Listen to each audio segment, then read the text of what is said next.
Hello everybody, welcome on over here. Let me answer a interesting question here, which is everyone is asking, hey, approximately how much is it going to be for a cost per lead, right? If we do Google Ads or do SEO, stuff like that, approximately how much is the cost per lead?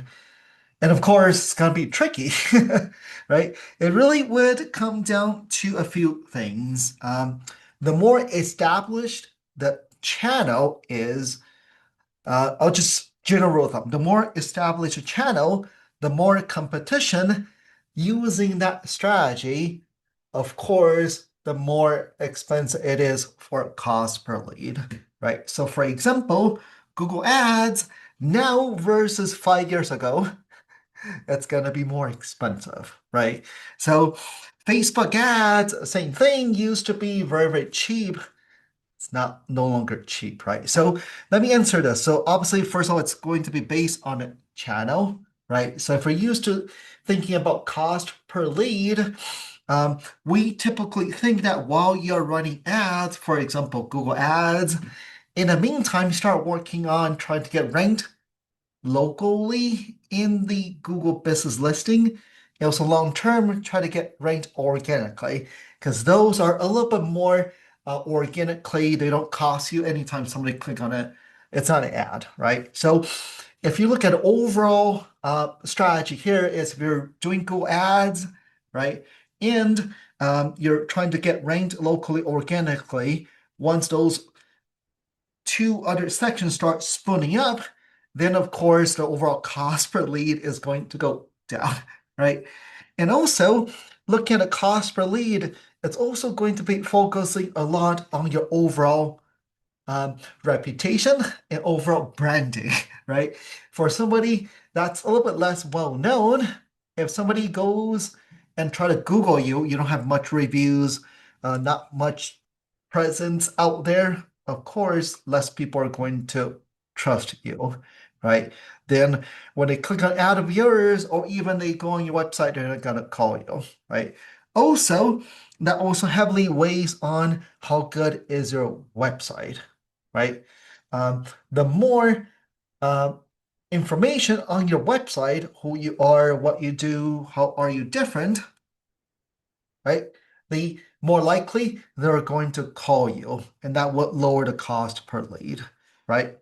Plus, for those industries, for example, um, right, trades, home care, for example, it's not everyone who is Googling you, they're going to need your services right away.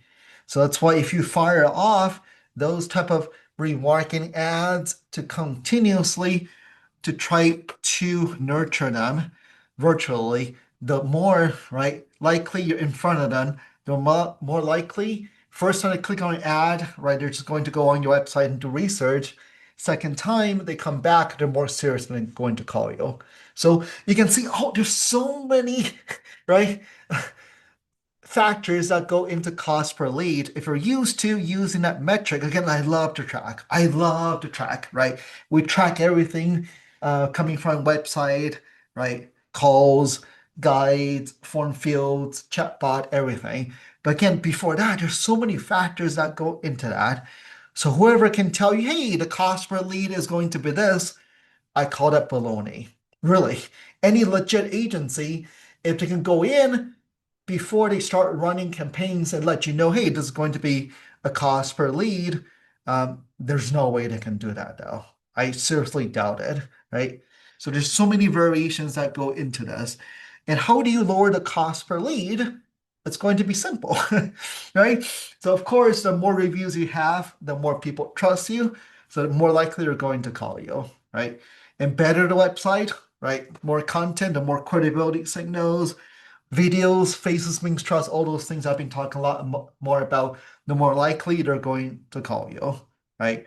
And this overall trustworthiness, online, offline, a lot of people heard about your brand, of course, right? Once they see your ad, they're going to call you, right? So there's many factors that go into this. And I always say this, if you're so honed in on that cost per lead, which I do agree you got to be tracking, if you're very honed in on that one single metric, it's going to be outrageously hard to really know where that lead is coming from. So because of that journey these days, right? When they started doing the research, they might be on their tiny little phone. They may just start Googling around, right? Then once they become a little more serious, they're gonna go on desktop, go on your website. Then subsequently, they might go on Yelp, right? They might go on social media. So it's very, very hard to track the final how they got to you. So again, right, in the good old days, if you only do one advertising, one marketing, it's so easy to track where the leads are coming from, right? When you're small, as you started getting, um, right, more and more clients, more and more doing more and more marketing, it's going to be harder and harder to track, though. Again, I'm all for tracking. I love to track. I'm an engineer. I track like crazy, but I know, right, that one-to-one, right, attribution does not exist anymore. Okay, but definitely keep tracking.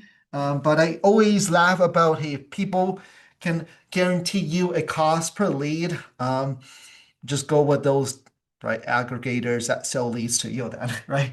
Whether it's your NGs, your home buy advisors, nothing wrong with that because you're just buying a lead, right? Again, those leads, they're not just not as hot, not as warm.